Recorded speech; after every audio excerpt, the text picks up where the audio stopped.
السلام علیکم دوستو، کیسے ہیں آپ سب؟ میں زبینہ فیاض ایک بار پھر آپ کے ساتھ تو میں شروع کر رہی ہوں دا ولورین پارٹ 4۔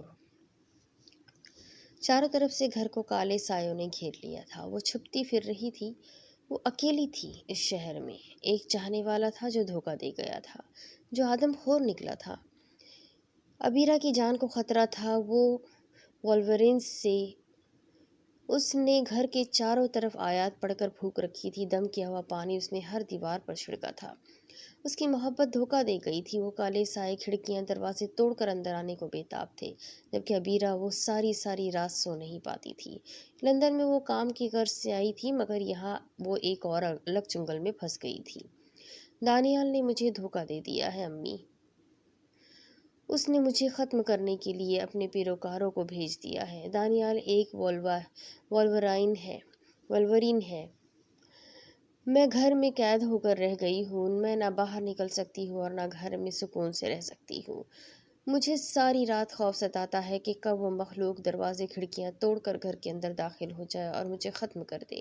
میری مدد کریں امی، اس سے پہلے میں مر جاؤں۔ مجھے بچا لیں امی۔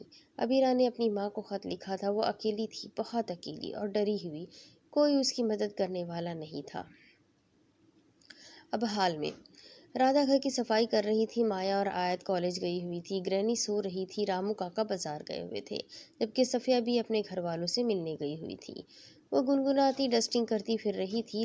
لکڑی کی میز پر رکھا ریڈیو گانے چلا رہا تھا۔ باہر زور و شور سے بارش ہو رہی تھی۔ رادھا وہ میز کو صاف کر رہی تھی جس پر ریڈیو رکھا تھا کہ اچانک ریڈیو سے آواز ابھری۔ کون ہے؟ رادھا نے مڑ کر پوچھا، مگر لاؤنج میں تو کوئی بھی نہیں تھا۔ رادھا! ایک بار پھر پکارا گیا۔ رادھا نے چونک کر ریڈیو کو دیکھا جس میں سے آواز ابھر رہی تھی۔ وہ ڈر کر پیچھے ہوئی۔ رادھا، میری بات سنو! کوئی اسے بلا رہا تھا۔ رادھا کے تو ہوش ہی اڑ گئے تھے۔ لاؤنج میں جلتی مشالیں ایک دم بند ہو گئی تھی۔ ڈر کے مارے رادھا کی پیشانی پر پسینہ چمکنے لگا۔ کون ہے؟ وہ پوچھ رہی تھی اور ساتھ ساتھ منہ ہی منہ میں کچھ پڑھ رہی تھی۔ میرے پاس آؤ! کوئی اسے بلا رہا تھا۔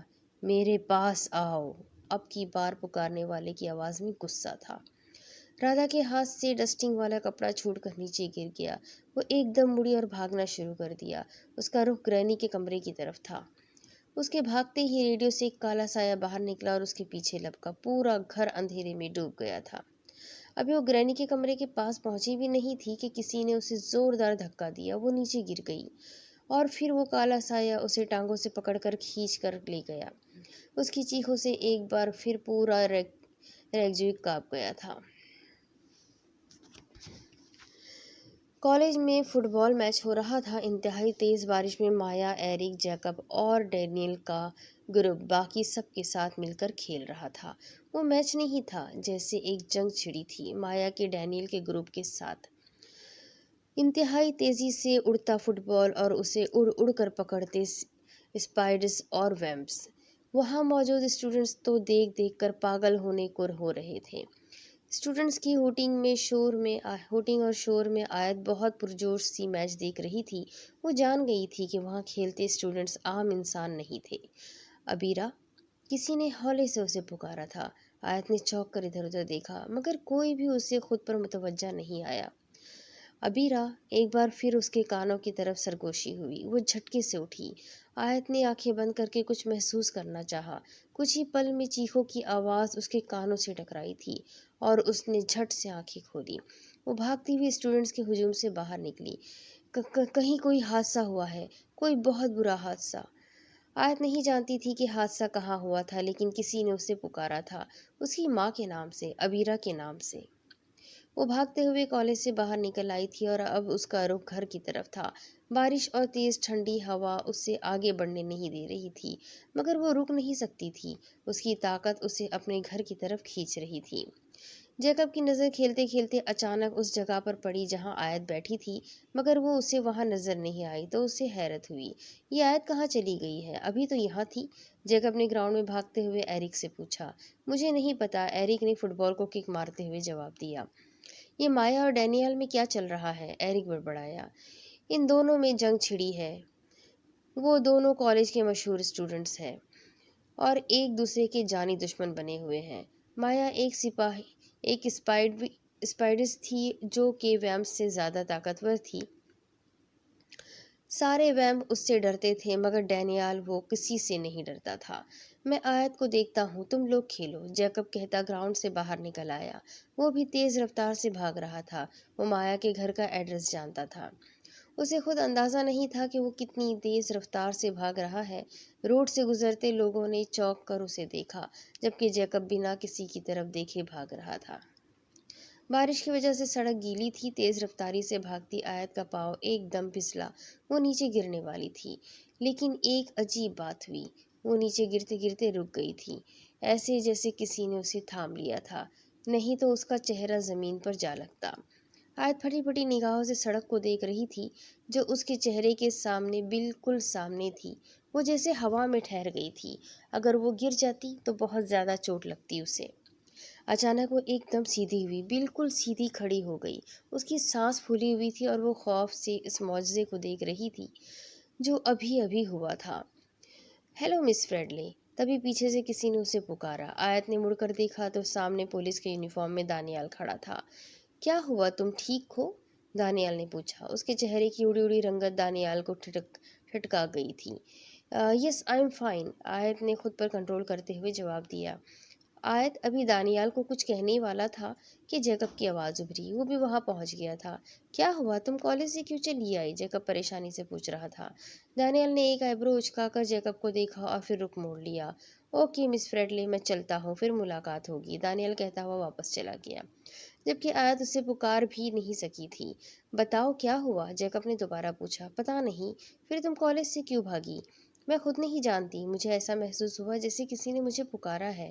اچھا، لیکن کیسے؟ جیکب کو حیرت ہوئی۔ میں محسوس کر لیتی ہوں جیکب، کہیں کچھ غلط ہوا ہو۔ یا جیکب نے پوچھا، کسی ماورائی مخلوق کی موجودگی؟ میں نے جتنی مخلوقات کا سراغ لگایا ہے وہ بھی اسی پاور سے لگایا ہے۔ واو، مطلب تم خاص ہو، جیکب کو خوشی ہوئی۔ وہ دونوں اب آہستہ آہستہ چل رہے تھے۔ بارش بند ہو چکی تھی۔ مگر تمہارے پاس یہ پاور آئی کہاں سے؟ پتہ نہیں، میں بچپن سے ہی ایسی ہوں، شاید مجھے میرے پیدا ہونے پر یہ پاور ملی تھی۔ ایک بات پوچھوں آیت، جیکب نے جھجکتے ہوئے پوچھا۔ ہاں پوچھو۔ تمہارا مذہب کیا ہے؟ جیکب نے پوچھا، مگر آیت کے لیے یہ سوال کسی دھماکے سے کم نہیں تھا۔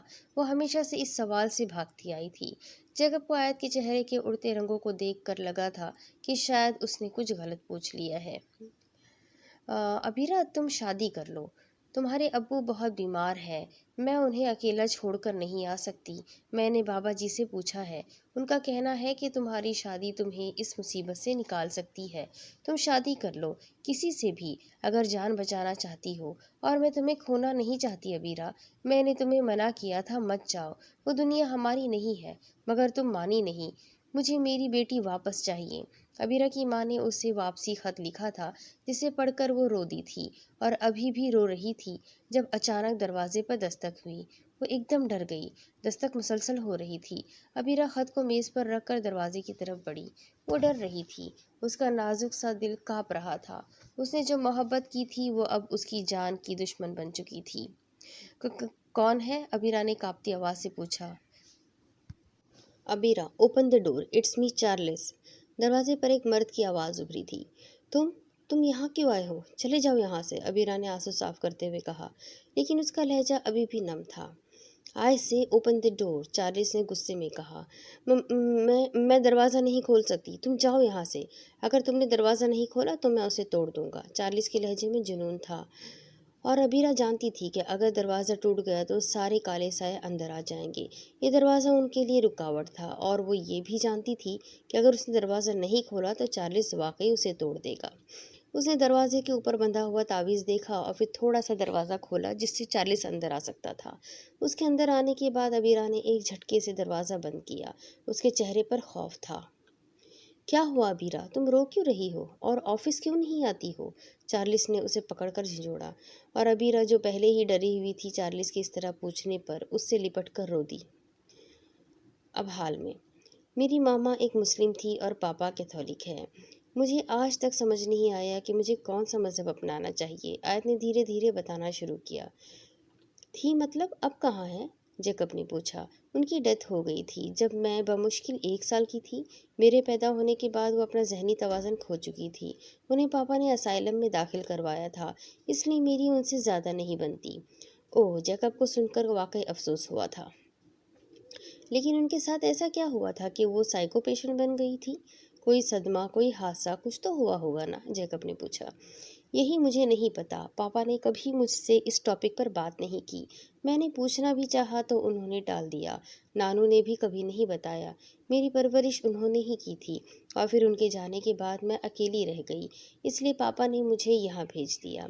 وہ دونوں اب ایک ریسٹورنٹ میں بیٹھ چکے تھے۔ ٹاپک ہی کچھ ایسا شروع ہو گیا تھا کہ آیت کچھ دیر کے لیے اس چیخ کو بھول گئی تھی جو اسے سنائی دی تھی۔ اور مایا کی ماما انڈین ہے۔ وہ گرینی کو پسند تھی۔ پاپا نے ایک اپنی مرضی سے شادی کی اور دوسری گرینی کی مرضی سے کی تھی، مگر افسوس آنٹی برکھا کے ساتھ پاپا کی زیادہ نہیں بنی اور ان کی ڈائیورس ہو گئی۔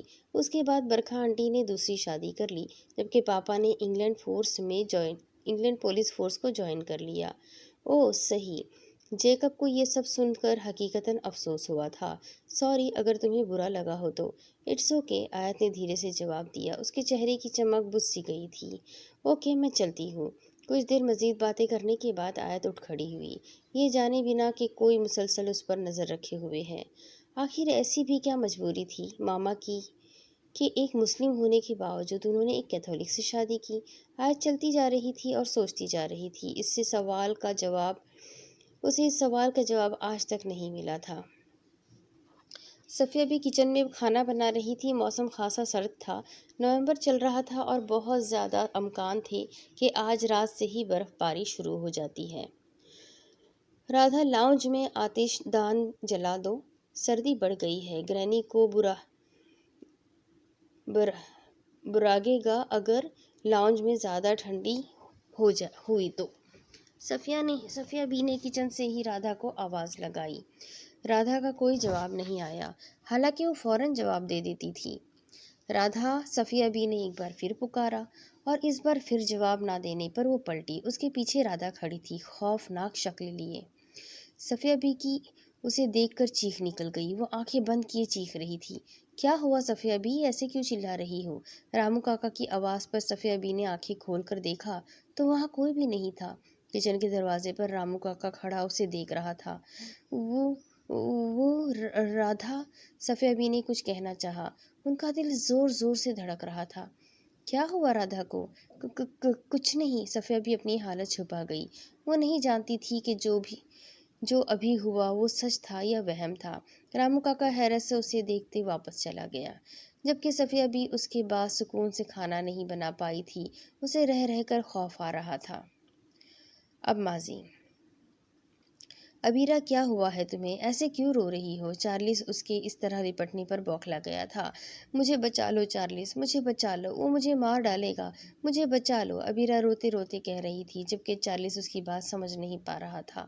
وہ ابیرہ کو بہت چاہتا تھا، مگر یہ بھی جانتا تھا کہ وہ اسے نہیں بلکہ کسی اور کو پسند کرتی ہے، اور یہی بات اسے دکھ دیتی تھی۔ وہ اس گھر میں چلی تو گئی ہے، وہ اس گھر میں چلی تو گئی ہے مالک، لیکن وہاں سے واپس نہیں آ سکتی۔ جانتا ہوں۔ وہ سیاہ پوشاک پہنے اپنی سرداری کرسی پر براجمان تھا، اور اگر وفادار کو خبر مل گئی تو اسے پتہ نہیں چلنا چاہیے، اور اگر ایسا ہوا تو وہ کسی کو نہیں چھوڑے گا۔ پہلے کی طرح اسے خبر نہیں ہونی چاہیے کہ ہم کیا کر رہے ہیں۔ وفادار ہماری قوم کے لیے بہت ضروری ہے۔ وہ ان عشق کے چکروں میں پڑ کر کمزور ہو جاتا ہے، اور اس سے ہماری قوم کو خطرہ ہے۔ تو ہمیں کیا کرنا چاہیے مالک؟ وزیر نے پوچھا۔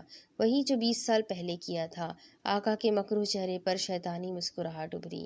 رات کے 2 بجے کا وقت تھا۔ کمرے میں مشال کی ہلکی سی روشنی پھیلی تھی۔ کوئی دبا پاؤں صفیہ بی کے کمرے میں داخل ہوا۔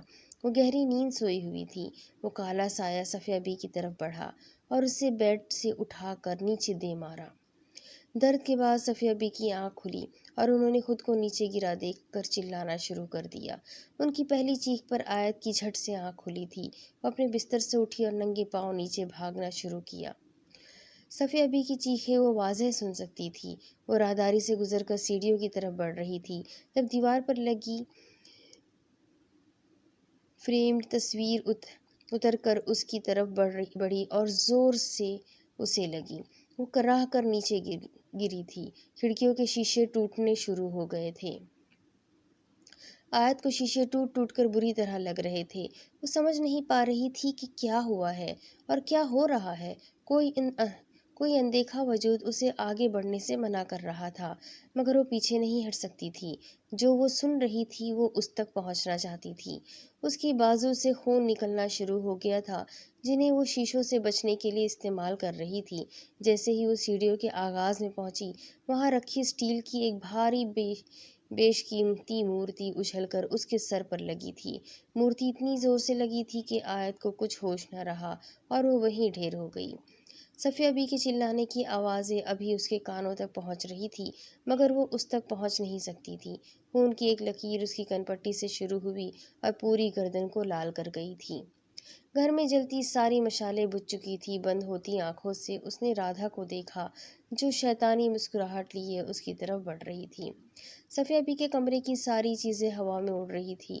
ایک بھیانک مسکرانے کی آواز ہر طرف سے ابھر رہی تھی، یا اللہ رحم کر، شیطان سے حفاظت فرما۔ اس کے ساتھ ہی صفیہ بی نے سورۃ الناس پڑھنا شروع کر دی تھی۔ کوئی چیخ مار کر اس کے کمرے سے باہر بھاگا تھا، وہی کالا سایہ۔ کچھ دیر بعد شور کم ہوا اور ہر چیز اپنی جگہ پر واپس آ گئی تھی۔ صفیہ بی کی خوف کے مارے گگی بن گئی تھی۔ اس کا دل زور زور سے دھڑک رہا تھا۔ وہ خوف زدہ نگاہوں سے پورے کمرے کو دیکھ رہی تھی۔ کافی دیر گزر جانے کے بعد جب کچھ نہ ہوا تو وہ آہستہ سے اٹھی اور کمرے سے باہر نکل گئی۔ لاؤنج میں سب کچھ ٹھیک تھا۔ اس کا رخ گرینی کے کمرے کی طرف تھا۔ وہ انہیں سب کچھ بتانا چاہتی تھی، اس سے پہلے کہ کچھ مزید برا ہوتا۔ آیت اٹھو، کوئی اسے پکار رہا تھا۔ آیت نے دھیرے سے آنکھیں کھولی تو مایا اس پر جھکی ہوئی تھی۔ کیا تم ٹھیک ہو؟ مایا نے پریشانی سے پوچھا۔ آیت اپنا سر پکڑتے ہوئے اٹھ بیٹھی۔ اس نے چاروں طرف دیکھا تو سب ٹھیک تھا۔ کھڑکیوں کے شیشے اپنی جگہ پر موجود تھے، فریم تصویر اپنی جگہ پر لگی ہوئی تھی، قیمتی مورتی اپنی جگہ پر رکھی تھی۔ اس نے فوراً اپنی کن پٹی پر ہاتھ لگایا تو وہ بھی بالکل ٹھیک تھی، اس پر کوئی زخم نہیں تھا۔ آیت کو بہت حیرانی ہوئی۔ کیا تم ٹھیک ہو اور یہاں کیا کر رہی ہو؟ مایا نے دوبارہ پوچھا۔ ہاں میں چکر آنے کی وجہ سے گر گئی تھی، مجھے پتہ نہیں چلا، آیت نے اٹھتے ہوئے جواب دیا۔ اس کی نظریں لاؤنج کا جائزہ لے رہی تھی۔ کھڑکیوں سے صبح کی ہلکی ہلکی روشنی چھن چھن کر آتی نظر آ رہی تھی۔ یعنی صبح ہو گئی تھی، وہ ساری رات یہاں پڑی رہی تھی۔ آیت کو حیرت ہوئی۔ ڈاکٹر کے پاس جانا چاہیے، مجھے تمہاری طبیعت ٹھیک نہیں لگ رہی، مایا نے اسے غور سے دیکھتے ہوئے کہا۔ نہیں، میں ٹھیک ہوں، آیت نے جواب دیا اور اپنے کمرے کی طرف بڑھ گئی۔ اب ماضی۔ کیا مجھے تم سب سچ سچ بتاؤ گی کہ ہوا کیا ہے؟ چارلس نے ابیرہ سے پوچھا۔ اس کے پوچھنے پر ابیرہ نے سب کچھ سچ سچ بتا دیا اور اسے وہ خط بھی دکھایا جو اسے اس کی امی نے بھیجا تھا۔ میں بہت جلد مر جاؤں گی چارلس، وہ مجھے مار ڈالیں گے، ابیرہ ایک بار پھر سے رو دی تھی۔ میں تمہیں کچھ نہیں ہونے دوں گا، تم ڈرو مت، چارلس نے اسے سمجھایا اور حوصلہ دیا۔ شادی کرو گی نا مجھ سے؟ وہ امید سے پوچھ رہا تھا۔ ابیرہ نے حیرت سے اسے دیکھا۔ کیا تمہاری نظر میں کوئی اور ہے اس وقت جو تم سے ارجنٹ شادی کر سکے؟ ابیرہ کے اس طرح دیکھنے پر چارلس نے پوچھا۔ نہیں، ابیرہ گردن جھکا گئی۔ تو ٹھیک ہے پھر، تیار ہو جاؤ، میں کسی کو بھی تمہیں نقصان پہنچانے نہیں دوں گا، چارلس کے لہجے میں مان تھا۔ اور ابیرہ خاموش بیٹھی تھی۔ زندگی نے اسے کیسے موڑ پر لا کر کھڑا کر دیا تھا۔ اسے اپنی زندگی بچانے کے لیے ایک کیتھولک سے شادی کرنی پڑ رہی تھی۔ صبح ناشتے کی میز پر آیت نے غور سے صفیہ بی کو دیکھا، جو ڈری ڈری نظر آ رہی تھی۔ رادھا کہاں ہے صفیہ بی؟ آیت نے صفیہ بی سے پوچھا۔ رادھا کے نام پر صفیہ بی کے چہرے پر خوف ابھر آیا۔ میں یہاں ہوں، آیت کے پیچھے سے رادھا کی آواز ابھری۔ اس نے پیچھے مڑ کر رادھا کو دیکھا، جو سپاٹ چہرے کے ساتھ اسے دیکھ رہی تھی۔ آنکھوں میں عجیب طرح کی سرد مہری تھی۔ تم ناشتہ نہیں کرو گی؟ آیت نے پوچھا۔ نہیں، مجھے بھوک نہیں ہے، رادھا کہہ کر اپنے کمرے کی طرف بڑھ گئی۔ اس گھر میں کام کرنے والوں کو گھر کے افراد کے برابر درجہ دیا جاتا تھا۔ گرینی کے اصول اچھے تھے۔ مجھے کچھ کہنا ہے، صفیہ بی نے ڈرتے ڈرتے کہا۔ رات وہ گرینی کو سکون سے سوتا دیکھ کر واپس آ گئی تھی، مگر اب وہ بتانا چاہتی تھی۔ ہاں بولو صفیہ، گرینی نے نرم لہجے میں کہا۔ اس گھر میں کچھ ہے، اور مجھے لگتا ہے کہ رادھا اب پہلے جیسی رادھا نہیں رہی۔ صفیہ بی کی بات پر آیت نے چونک کر اسے دیکھا۔ یہ کیا کر رہی ہو تم صفیہ بی؟ یہ کیا کہہ رہی ہو تم صفیہ بی؟ گرینی نے پوچھا۔ میں سچ بول رہی ہوں، روز مجھے کچھ نہ کچھ محسوس ہوتا ہے۔ اس کے بعد صفیہ نے رات والا واقعہ بھی سنا دیا۔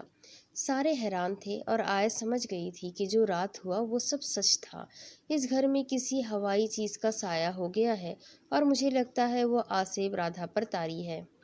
کیسی باتیں کر رہی ہو صفیہ بی؟ ایسا کچھ نہیں ہے، گرینی نے اس کی بات کاٹی۔ مایا سکون سے ناشتہ کر رہی تھی جبکہ آیت صفیہ بی کی باتوں کو سن رہی تھی۔ جو صفیہ بی کہہ رہی تھی اس پر کوئی یقین نہیں کرنے والا تھا، اسے ہی کچھ نہ کچھ کرنا تھا اب۔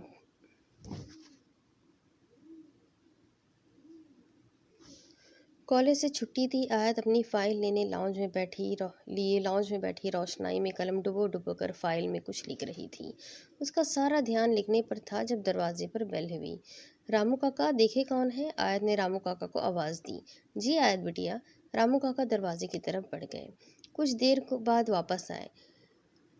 آیت بٹیا، یہ مالک کی چٹھی آئی ہے لندن سے۔ رامو کاکا نے خط آیت کی طرف بڑھایا جو باہر پوسٹ مین دے کر گیا تھا۔ آیت نے اچنبھے سے خط کو دیکھا اور پھر رامو کاکا کے ہاتھ سے اسے پکڑ لیا۔ شکریہ۔ وہ مسکرائی تو رامو کاکا واپس چلے گئے۔ وہ خط لندن اسائلم سے آیا تھا، چارلس فریڈلے کے نام پر۔ مسٹر فریڈلے، امید ہے کہ آپ پرسکون زندگی گزار رہے ہوں گے۔ میں اسائلم کا مینیجر ہوں، جیزی۔ کسی زمانے میں ہم بہت اچھے دوست رہے ہیں۔ امید ہے کہ تمہیں میں یاد ہوں گا۔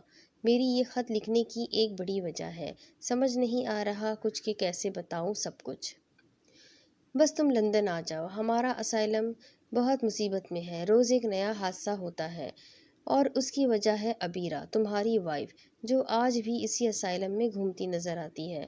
وہ مر چکی ہے مگر اس کی روح آج بھی اسائلم کے ارد گرد بھٹکتی رہتی ہے۔ باقی میں تمہارے یہاں آنے پر بتاؤں گا۔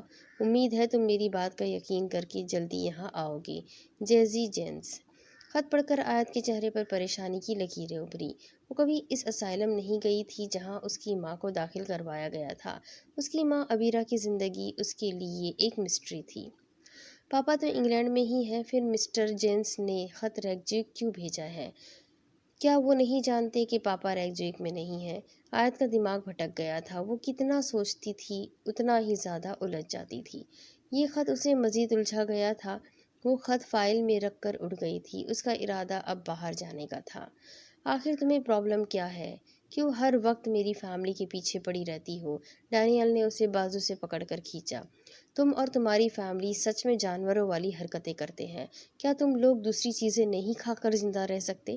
ہر وقت انسانوں کے دشمن بنے رہتے ہو۔ مایا نے غصے سے جواب دیا۔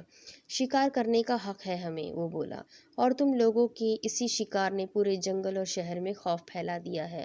اگر تم لوگ باز نہ آئے تو ہم بہت جلد دنیا کی نظروں میں آ جائیں گے، مایا نے جواب دیا۔ سب کچھ ہم نہیں کرتے۔ اور تمہارا اپنی بہن کے بارے میں کیا خیال ہے جس نے ہم پر پوری کتاب لکھ دی ہے؟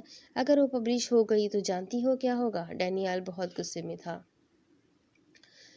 اس کی کتاب سے ہمیں کوئی نقصان نہیں پہنچنے والا۔ میں وہ پوری کتاب پڑھ چکی ہوں، اور یہ تم کیسے کہہ سکتے ہو کہ شہر اور جنگل میں ہونے والے حادثات کے ذمہ دار تم لوگ نہیں ہو؟ مایا نے بھویں اچکا کر کہا۔ تمہیں سچ جاننا ہے؟ ڈینیئل نے پوچھا۔ میں سچ جانتی ہوں۔ تم سچ نہیں جانتی۔ آؤ میں تمہیں کچھ دکھاتا ہوں۔ ڈینیئل نے اسے پکڑ کر کھینچا اور اس کے گرد بازو حمائل کر کے اسے اڑا کر لے گیا۔ آیت اسی ریسٹورنٹ میں آ گئی تھی جہاں ڈینیئل نے پیانو بجایا تھا۔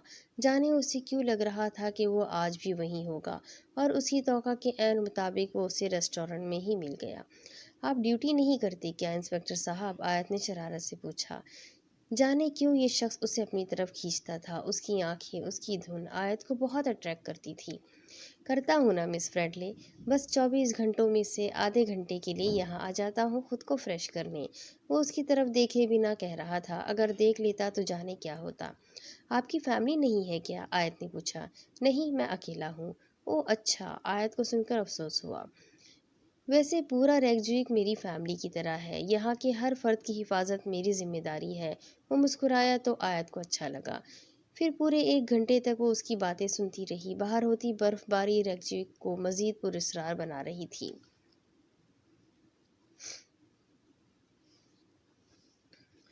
چھوڑو، مجھے نیچے اتارو۔ مایا کو ڈینیل پر غصہ آیا ہوا تھا، جو آنکھوں میں چمک لیے اسے دیکھ رہا تھا۔ بس کچھ دیر اور، وہ مسکرایا۔ وہ 3 منٹ بعد وہ پورے جنگل میں پہنچ چکے تھے۔ جنگل کے اس حصے میں مایا بہت کم آتی تھی۔ یہ دیکھو، ڈینیل نے ایک طرف اشارہ کیا۔ مایا نے دیکھا تو وہاں انسانی جسم کے بے شمار حصے پڑے تھے۔ وہ انہیں دیکھ کر حیران رہ گئی تھی۔ اتنے سارے جسمانی حصے، وہ بھی انسانوں کے! مایا پریشان ہو گئی تھی۔ دیکھو انہیں غور سے، یہ نہ تو ویم کا کام ہے اور نہ کسی اسپائٹ کا۔ یہ کچھ اور ہے، ڈینیل نے کہا۔ اور کون ہو سکتا ہے؟ اور کسی میں اتنی ہمت کہ وہ ہمارے جنگل میں آ کر اس طرح شکار کرے؟ مایا کی بھوری آنکھوں میں غصہ ابھرا۔ میں جانتا ہوں یہ کس کا کام ہے۔ کس کا؟ مایا چونکی تو ڈینیل اس کا ہاتھ پکڑ کر آگے بڑھا۔ کچھ دور چلنے کے بعد وہ رکا۔ اس نے اپنا دایاں ہاتھ اوپر اٹھا کر اس سے فضا میں لہرایا، بالکل اس طرح جیسے کسی گلاس ڈور کو صاف کیا جاتا ہے۔ جہاں فضا میں اس نے ہاتھ لہرایا تھا وہاں ایک ہالہ سا نمودار ہوا۔ مایا اسے دیکھ کر حیران رہ گئی تھی۔ اس ہالے میں ایک محل نظر آ رہا تھا، سیاہ رنگ کا محل۔ مایا نے ہالے سے ہٹ کر دیکھنا چاہا تو اسے کچھ نظر نہیں آیا۔ یہ ایک جادوئی محل ہے جو سب کی آنکھوں سے اوجھل ہے اور نہ جانے کتنے عرصے سے یہاں موجود ہے، مگر کس کا ہو سکتا ہے؟ وولورائنز کا، ڈینیل نے جواب دیا۔ وہ مایا سے زیادہ ہر چیز سے آگاہ تھا۔ مایا کے ذہن میں ایک جھماکا سا ہوا۔ میں نے یہ نام کہیں پڑھا ہے، مایا سوچنے لگی۔ ہاں، آیت کی نئی کتاب کا نام ہے وولورائن، آدم خور۔ مایا کو یاد آیا۔ بالکل، یہ آدم خور ہے۔ ویمپس جو شکار کرتے ہیں ان کی ڈیڈ باڈیز پولیس کے ہاتھ لگ جاتی ہے، جبکہ وولورائن بہت ہی الگ طریقے سے شکار کرتے ہیں۔ دوسرا یہ آدم خور ہے تو پتہ ہی نہیں چلتا کوئی مرا ہے یا نہیں، کوئی مرنے والے کی باڈی نہیں ملتی ان کی تو میں مایا غصے سے کہتی محل کی طرف بڑھی۔ تم پاگل ہو گئی ہو مایا، ڈینیل نے اس کا ہاتھ پکڑ کر کھینچا۔ تم وہاں نہیں جا سکتی، وہ غصے سے کہہ رہا تھا۔ یہ جو بھی ہے میں انہیں مار ڈالوں گی، مایا نے خود کو چھڑواتے ہوئے جواب دیا۔ شش، ڈینیل نے اسے کھینچ کر خود سے قریب کیا۔ ریلیکس، اب میری بات سنو، ادھر میری طرف دیکھو۔ وہ چمکتی آنکھوں سے اسے دیکھتے ہوئے ہپنوٹائز کرنے کی کوشش کر رہا تھا۔ وہ نہیں چاہتا تھا کہ مایا غصے میں کچھ غلط کرے۔ مجھے ہپنوٹائز کرنا بند کرو ڈینیل، مایا نے بند ہوتی آنکھوں سے کہا۔ تم مانتی نہیں ہو نا، اس لیے، ڈینیل نے نرم سے لہجے میں جواب دیا۔ مایا اسے بہت عزیز تھی، شروع دن سے، تب سے جب سے وہ ایک عام انسان تھی۔ مایا پر پوری طرح غنود کی طاری ہو گئی تھی۔ چند ہی سیکنڈز میں وہ اس کی بازوؤں میں جھول گئی اور ڈینیل اسے سمیٹتے ہوئے اڑا کر واپس لے گیا تھا۔ ڈینیل مایا کو لے کر اس کے گھر پہنچا تھا۔ وہ اس کے گھر کا پتہ جانتا تھا اور اس کے کمرے کا بھی۔ وہ کھڑکی سے اسے لیے اندر داخل ہوا۔ وہ یہیں سے آتا تھا روزانہ جب مایا ایک عام انسان تھی، اسے دیکھنے کے لیے۔ اس نے مایا کو بیڈ پر لٹایا اور دور کھڑے ہو کر اسے دیکھنے لگا۔ مایا بہت زندہ دل لڑکی تھی۔ کالج میں اچھلنا کودنا، سب کے ساتھ مل کر رہنا۔ وہ اسے پہلے دن ہی بھا گئی تھی جب وہ کالج میں نیا آیا تھا۔ وہ اور اس کے انکل کی فیملی ریگجویک میں نئے شفٹ ہوئے تھے۔ بظاہر وہ کھڑوس سا بنا رہتا تھا مگر مایا پر پوری طرح نظر رکھا کرتا تھا۔ اسے آج بھی یاد تھی وہ رات جب مایا اپنی موم سے فون پر لڑنے کے بعد فون بوتھ سے باہر نکلی تھی۔ وہ اکیلی تھی۔ اس کا ڈیڈ اور موم دونوں بہت سال پہلے الگ ہو چکے تھے۔ اس نے جینا تو سیکھ لیا تھا لیکن کبھی کبھی وہ بہت تلخ ہو جاتی تھی۔ اس رات بھی مایا نے اپنی موم سے ملنے کا کہا تھا مگر انہوں نے معذرت کر لی آنے سے۔ اس پر مایا کو غصہ آیا۔ وہ اکیلی رات کو سڑکوں پر آوارہ گردی کرتی پھر رہی تھی۔ Mom, I don't like you because you don't love me. وہ رو رہی تھی اور ساتھ ساتھ اپنی موم سے مخاطب تھی۔ ڈینیل اس پر نظر رکھے ہوئے تھا۔ یو ڈونٹ لو می، وہ سڑک کے درمیان میں بیٹھ کر رو رہی تھی۔ ڈینیل اس سے فاصلے پر تھا۔ وہ اس کے پاس نہیں جانا چاہتا تھا کیونکہ وہ مایا کے غصے کو جانتا تھا۔ But I love you Maya, Daniel نے اسے دیکھتے ہوئے دھیرے سے کہا۔ ایک ہی پل کے اندر کوئی آندھی کی طرح آیا، مایا پر جھپٹا اور اسے اڑا کر لے گیا۔ وہ چیخ رہی تھی۔ ایک پل کو تو ڈینیل کو سمجھ نہیں آیا کہ یہ کیا ہوا ہے۔ اگلے ہی پل وہ اس کے پیچھے بھاگا۔ وہ ایک ویمپ تھا، وہ جم تھا۔